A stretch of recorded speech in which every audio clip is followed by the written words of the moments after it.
नमस्कार दोस्तों, सीटेट दिसंबर 2023 की तैयारी के क्रम में ये आपकी मैथ पेडागॉजी की दूसरी क्लास है। पहली क्लास हो चुकी है। पहली क्लास में 15 प्रश्नों को डिस्कस किया गया था आपके साथ और आप सभी को पता है कि 30 प्रश्न जो मैथ के पूछे जाते हैं सीटेट में, उसमें 15 प्रश्न आपके पेडागॉजी से आते हैं। तो एक महत्वपूर्ण रोल है पेडागॉजी का और इसको अगर आप समझ लेते हैं, प्रीवियस ईयर के क्वेश्चन को सॉल्व कर लेते हैं, तो फिर गारंटी है कि आप क्वालिफाई तो कर जाएंगे। भले ही आप बहुत ज़्यादा 130 140 प्लस नहीं लेकर आ पाएँ, लेकिन हाँ 100 प्लस तो आप ला ही लेंगे। इतना तो आप कर ही सकते हैं अगर सारे के सारे प्रीवियस ईयर के क्वेश्चन को आप सॉल्व कर लेते हैं। तो यहाँ पर PYQ को ही डिस्कस किया जाएगा। देखेंगे 16वें नंबर का प्रश्न है, प्राथमिक कक्षा का एक बच्चा संख्या संख्या आप सभी को पता है संक्रिया चिन्ह क्या होती है। तो ये आपका प्लस माइनस, ये जो आपके चिन्ह होते हैं इसी को कहते हैं संक्रिया चिन्ह। सिक्कों घड़ी की सुइयों में अंतर स्थापित नहीं कर पाता है। यह तथ्य इंगित करता है कि इस बच्चे को किस प्रक्षेप में समस्या है। आपको बताना है कि कोई बच्चा है वह संख्या में संक्रिया चिन्हों यानी कि जोड़ घटा गुणा भाग सिक्कों घड़ी की सुइयों में अंतर स्थापित नहीं कर पा रहा है, तो क्या समस्या बच्चे को हो सकती है। तो ये जो समस्या होगी बच्चे को, ये हो सकती है दृश्यात्मक वस्तुओं में बच्चा जो है भेद नहीं कर पा रहा है, यानी कि दृश्य प्रक्रमण, ये बच्चे को समस्या है। ऑप्शन नंबर जो बी है वो इस प्रश्न के लिए हो जाएगा राइट आंसर। अगला प्रश्न है, निम्न ग्रिड वर्गाकार कागज पर जो है खींचा गया है और ये आपका ग्रिड है, आप यहाँ पर देख सकते हैं, यही आपका, इसको आप देख लीजिएगा। यह किस चीज़ को निरूपित करता है। पहला देखेंगे स्थानीय मान की अवधारणा, दूसरा है इकाई दहाई की तुल्यता, तीसरा है गणितीय खेल, चौथा है गिनतारा पर संख्याओं की स्थिति। तो ये किस चीज़ को दर्शाता है, आपको बताना है कि ये किस चीज़ को दर्शा रहा है। आप देखेंगे यहाँ पर क्या है, वंस है, यहाँ पर टेंस, 100, 1000, यानी कि इकाई दहाई सैकड़ा हज़ार स्थानीय मान को दर्शा रहा है ना। तो आप बहुत ही इजी है, बस आपको थोड़ा समझना है। स्थानीय मान को ये जो ग्रिड है वो दर्शा रहा है। तो राइट आंसर क्या हो जाएगा आपका, यहाँ पर राइट आंसर हो जाएगा ऑप्शन नंबर ए, स्थानीय मान की अवधारणा को ये दर्शा रहा है। अगला प्रश्न है, कक्षा 4 की पाठ्यपुस्तक से दी गई निम्नलिखित समस्याओं में से कौन सी बहु अनुशासनात्मक समस्या की ओर संकेत करती है। तो ये सभी जो है समस्याएं दी गई हैं, आपको बताना है कि कौन सी बहु अनुशासनात्मक समस्या की ओर संकेत करता है। कक्षा 4 की पाठ्यपुस्तक, ठीक है।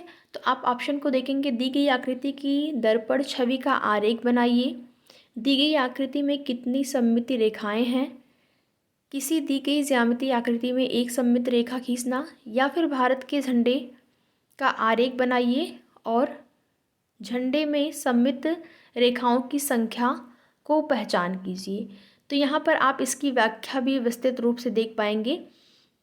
बहु अनुशासनात्मक समस्याएं या फिर उपागम की बात करें तो इसके अंतर्गत विभिन्न विषयों के अनुशासन को भी सम्मिलित करने का प्रयत्न किया जाता है। भारत के झंडे का आरेख बनवाने से छात्रों को जो है माप, हाँ माप भी बच्चे को पता होगा, क्योंकि झंडे का जो आरेख होता है उसका एक निश्चित एक माप होती है।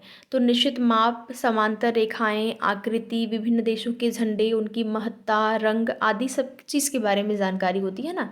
तो इसको आप क्या करेंगे, यहाँ पर राइट आंसर आपका हो जाएगा option number D.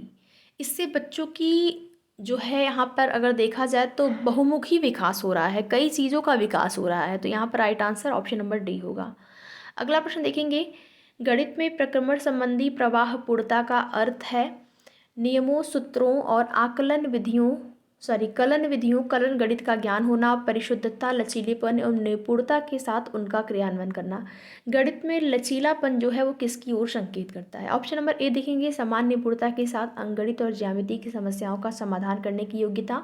Option B है, एक से अधिक उपागमों का प्रयोग करते हुए एक खास प्रकार की समस्या का समाधान करने की योग्यता। ऑप्शन सी है, परिशुद्धता के साथ समस्याओं का समाधान करने और सभी चरणों को लिखने की योग्यता।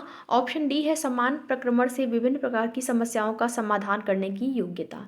तो लचीलापन आपसे पूछ रहा है, गणित में लचीलापन, तो यहाँ पर देखेंगे एक से अधिक उपागमों का प्रयोग करते हुए एक खास प्रकार की समस्या का समाधान करने की योग्यता ही गणित में लचीलापन की ओर संकेत करता है। जैसे एक से अधिक उपागम का आप प्रयोग करिए, ज़रूरी नहीं है। यहाँ पर आप इस प्रकार समझ सकते हैं, जैसे कि टीचिंग लर्निंग मटेरियल होता है, जो विद्यालय में शिक्षक जो है जिन सामग्री या जिन चीज़ों का प्रयोग करके बच्चों को अध्ययन कराते हैं, सिखाते हैं, ठीक है।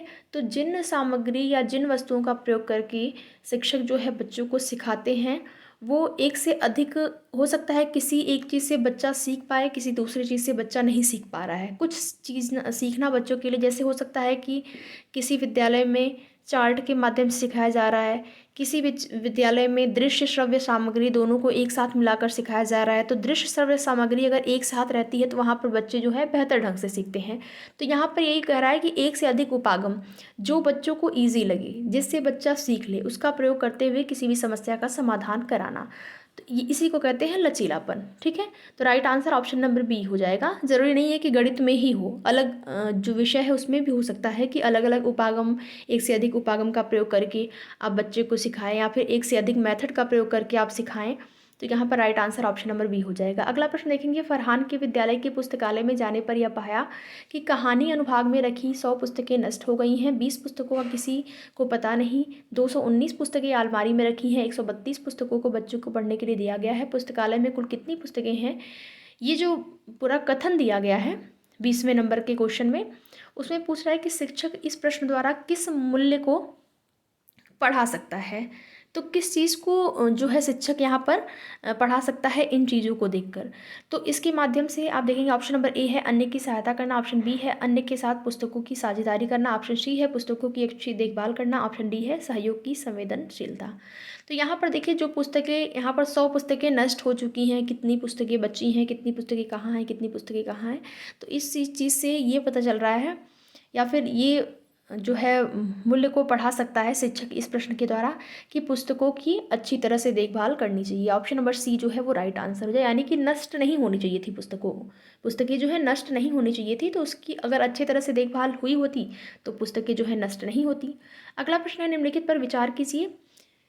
यहाँ पर देखेंगे 5+3 है, और इस सीमित उत्तर प्रश्न का तदनुरूप मुक्त उत्तर प्रश्न होगा। इसका मुक्त उत्तर प्रश्न क्या होगा, तो यहाँ पर बताना है आपको। यानी कि तो इस प्रश्न को आप ऐसे सोच सकते हैं कि चिंतन दो प्रकार का होता है, एक होता है अभिसारी, एक होता है अपसारी। तो जैसे कि किसी भी चीज़ को आप, कोई भी प्रश्न आपसे पूछा जा रहा है, आप उसका कई तरह से अगर आंसर दे पा रहे हैं, तो ये जो सोच होती है, ये जो थिंकिंग होती है, या फिर ये जो तरीका होता है समस्या के समाधान करने का, वो ज़्यादा बेस्ट माना जाता है। किसी भी प्रश्न का ज़रूरी नहीं कोई बधा बधाया आंसर आप दें, मुक्त उत्तर जिसको कहते हैं, तो वही आपसे यहाँ पर पूछ रहा है। तो 5 और 3 का योग, तो ये तो एक मुक्त हो गया। अगर देखेंगे तो ये आपका जो है, सॉरी मुक्त नहीं, ये बद्ध हो गया। सबको पता है 5 और 3 जोड़ेंगे आप तो 8 ही होगा, उसको आप कम और ज़्यादा करके बता नहीं सकते हैं। तो ये जो है बद्ध अंत वाला प्रश्न हो गया। 5 में क्या जोड़ा जाना चाहिए कि 8 प्राप्त हो? 5 में 3 जोड़ेंगे तभी 8 होगा, ऐसा तो है नहीं कि 5 में 4 जोड़ देंगे तब भी 8 हो जाएगा। तो ये भी आपका बद्ध अंत वाला हो गया। सी देखेंगे, कोई ऐसी दो संख्याएं बताइए जिनका योग 8 हो। यानी कि किसी भी दो संख्या को जोड़िए आप, योग 8 हो, इसका आप कई तरह से आंसर दे सकते हैं। 4 जोड़ेंगे तब भी 8 होगा, 5 जोड़ेंगे तब भी 8 होगा, 3 जोड़ेंगे तब भी 8 होगा, ठीक है। 6 जोड़ेंगे तब भी 8 होगा। तो इस प्रकार से आप कर सकते हैं, यानी कि ये मुक्त उत्तर हो गया। कई प्रकार से इसका आंसर दे सकते हैं। तो यहाँ पर राइट आंसर हो जाएगा ऑप्शन नंबर सी। उम्मीद करते हैं कि आपको ये जो भी कॉन्सेप्ट बताया जा रहा है आपको समझ में आ रहा होगा। अगर समझ में आ रहा है तो आप लोग वीडियो को लाइक करके शेयर ज़रूर करिएगा, और आप लोगों का जैसा रिस्पांस रहेगा, जैसा स्नेह मिलेगा, उसी प्रकार से ये क्लासेस जो हैं कंटिन्यू की जाएंगी। और अलग अलग विषयों की, चाहे आपकी पेडागोजी की क्लास हो, सारे क्लासों को यहाँ पर डिस्कस किया जाएगा, ठीक है। नेक्स्ट देखेंगे यहाँ पर क्वेश्चन नंबर 22 है, कक्षा 3 में गुणन की इकाई में अनुमोदित मूल संकल्पना है। ऑप्शन ए देखेंगे, 2 अंक की संख्या को 2 अंक की संख्या से गुणा करना। ऑप्शन बी है गुणन के गुणधर्म क्रम गुण और समूह गुण।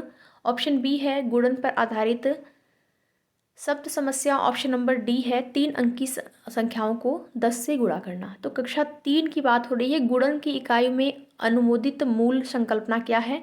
तो ये आपका हो जाएगा गुणन के गुणधर्म क्रम और समूह गुण। ऑप्शन नंबर बी जो है इस प्रश्न के लिए राइट आंसर हो जाएगा। अगला प्रश्न है, भिन्न की इकाई से शिक्षकों ने छात्रों से किन्हीं 5 भिन्नों की सूची बनाने के लिए कहा। यह प्रश्न संकेत करता है, किसकी ओर संकेत करता है? तो सोचने के उच्च स्तर, विश्लेषणात्मक सोच, त्रिविमीय आकाशीय सोच, सोचने के निम्न स्तर को।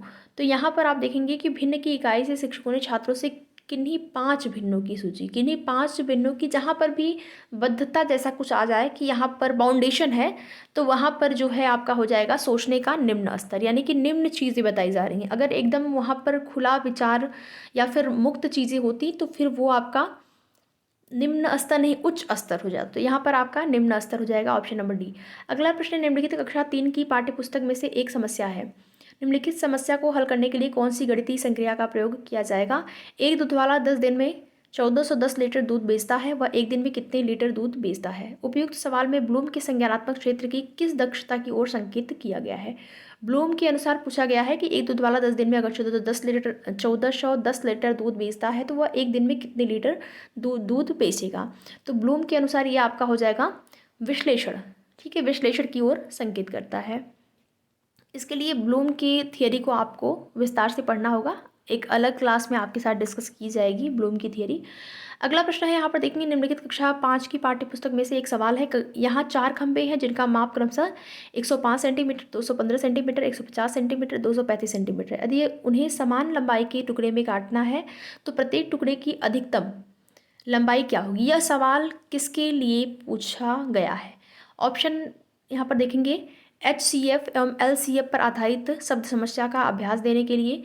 ऑप्शन बी है गुणज और गुणक की ज्ञान की परीक्षा।